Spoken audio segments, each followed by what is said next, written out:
weekend, our first guest brought home the Emmy for her hit reality show, My Life on the D-List. She's not on the D-List anymore. She's got an Emmy. Now she's moving up. Take a look. It was such a great feeling to perform for the troops. Let me tell you something.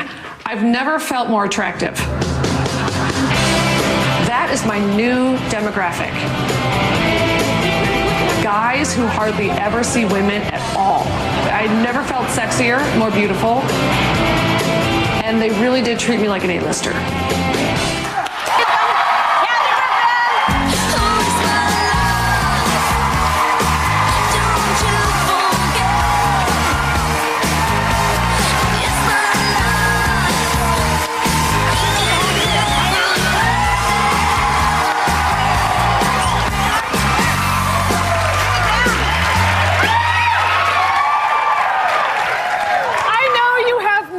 But this is my first Emmy. It's exciting, right? I can't stop looking at it. No, it's beautiful. Yeah.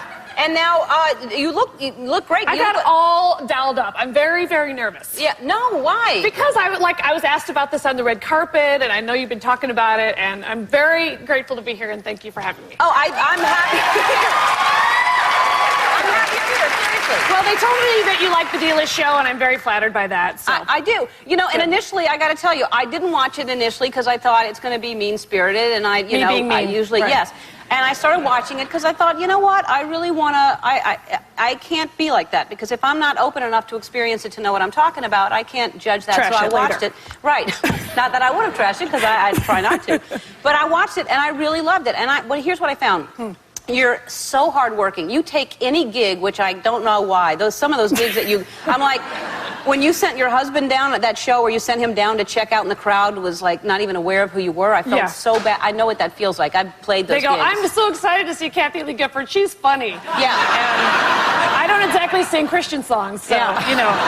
Oh, man. I thought, I don't know how you do that. You know why? Because I just never turned worked out. You know, my parents are Depression-era parents, and so they have that whole ethic that they instilled in me, and I always think, my mom lives with me now, and she was telling me that I could lose it all tomorrow, and I'm going to have to live in my car and eat dog food. So what's my next gig? That's nice. Well, obviously you don't have to worry about that anymore, because you really are smart and very quick and very funny, and congratulations on that. It's huge. It's a Cinderella story. Thank you. My mouth's so done.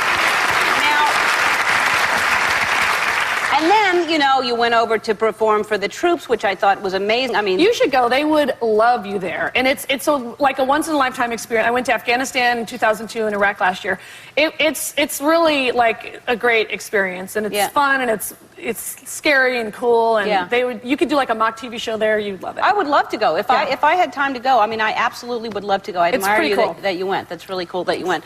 And also, you know, you do see there's a tender side there. You know, I mean, when your dad passed away, and then when you went to Ireland, and that. Yeah, so many people were touched by that. And when people come up to me and they say, "Well, I didn't know your dad, but I feel like I knew your dad from the show," and I always say, "You did. I mean, he was exactly the way you saw him on the D-List show. He was." And it was weird because, you know, you do a reality show and you've got cameras in your face all day, and your dad dies. And I actually thought they did a great job of handling it, because I have nothing to do with the editing. But then when I watched the show, and I watched it with my mom, my family and stuff, and, you know, it was difficult, but they really captured him perfectly. And it's sort of a nice record for my family to have of him. And now, your dad, were your parents, like, because your mom seems really supportive of you. She seems she's great. Hilarious. But did they have that kind of sense of humor that was a little biting or sarcastic? Extremely so. And my dad always had that, like, screw if they can't take a joke attitude. He wouldn't say screw, but he would say a different word, a pretty Catholic word. And so, and my dad was just extremely bright and quick and sardonic, and I grew up loving that. And I remember being a little kid, like at the dinner table, and when Dad or Mom would say outrageous things, I remember thinking that was just like the greatest thing, and I felt like it was at the grown-ups table. And so that was the house I grew up in, and I always thought that was funny. Yeah, and I grew up in the opposite, where I couldn't say anything, and if it was slightly at all mean, it's like, you know, oh no. You know, so... We wanted to be your family, we just couldn't. We weren't long enough. I wanted to live in your family, actually. It was very noisy, very noisy and judgmental. And so do you look at this as, I mean, do you ever think, oh, I've crossed the line? Have you ever looked back at something you've said? All the time, of course, constantly. Yeah. Stuff is constantly flying out of my mouth that I regret. And, you know, when you do a reality show, you know, I mean, constantly, you know, and so... I watch the show, and like I said, I don't edit it, but they send me a rough cut, and they'll send me one that's like 5 minutes long. So sometimes I get to say, maybe take this out, but I really don't, because I don't think that's what a reality show should be. And I know I look like a total half the time, but I think sometimes those are the funny moments, and I just leave them in. And I pay the price, believe me. You know. Well, I think because you really have no edit system. Like, you really just say exactly the first thing that comes to your mind. Right. And so, which is great, because you're really quick, and I'm really impressed by what you think of right away. But then sometimes, like, oh, man. It's cringy. I know. Yeah. Sometimes it's cringy. I cringe myself, believe me. I watch the show, and I'm like, oh, who is she? Oh, it's me.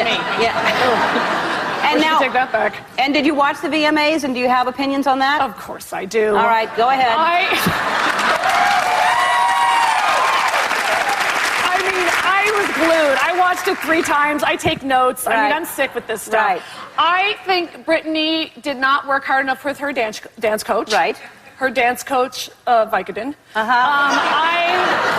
No, come on. I mean, first of all, it started with that close-up of those oily extensions in her hair. Yeah. And I thought, shampoo your hair, and that's the kind of friend I would be. I wouldn't be holding her hair when she's puking. I would be shampooing it at the same time. Right. Because I care. It's a good friend. It's a good friend. Yeah. And, I thought the sparkly bathing suit was not as flattering, although she has a great figure. You know, we're acting like she doesn't, but she has a great figure. She does. And I thought it was bad that she laughed at herself not being able to remember the lyrics to her own song at one point. Yeah. She was like, I don't even know this song. Anybody? Yeah. I don't know. I haven't heard it. I've only heard it like once. Right. I think it was like a 20-minute rehearsal, and bye, y'all, and then happy diddy, you know, so I don't know what went down. I thought it was a train wreck. And then they kept saying, this is MTV, the hottest party you want to be at. And I thought, that's like the party where I'd be with my friends saying, can we go get a grilled cheese? This party sucks. Yeah. I'm sweaty. I don't know who that is. It's noisy. So I miss the old VMAs when it was a big shiny stage, and Mariah and Whitney had the same dress. Oh, before the crack. They had the same dress, and there was a big production number, and I didn't want to see Justin Timberlake clap and beatbox like Blake Lewis from American Idol. I want to see him sing. Yeah. I want to see Scarlett Johansson in that corset and sing What Goes Around Comes Around. That's what I wanted. Yeah, well, everybody would like to see that. Big production numbers, yes. Yeah, I thought, but here's the thing, and I agree with a lot of what you're saying about Brittany, but do you ever just, like, what happens if tomorrow you happen to run into her? Do you feel bad? Do you feel like you can then go, because I know all these people, so it's like, for me, and I also was on the other end of it. I used to get, you know, after I came out, I was the butt of everybody's jokes, so I know what it feels like to be talked about all the time. Not mine. Not mine. And that's really, you know, people always say, do you have lines? Do you have lines? Yeah, I don't make fun of people that have a sense of humor about themselves. I don't make fun of people. You know, really, honestly, what I do is I make fun of people that created a situation. And I feel like I don't say about Star Jones, she's fat. Good night, everybody. I say, I worked with her, and my experience was she was a... That's my experience with her. We all know it.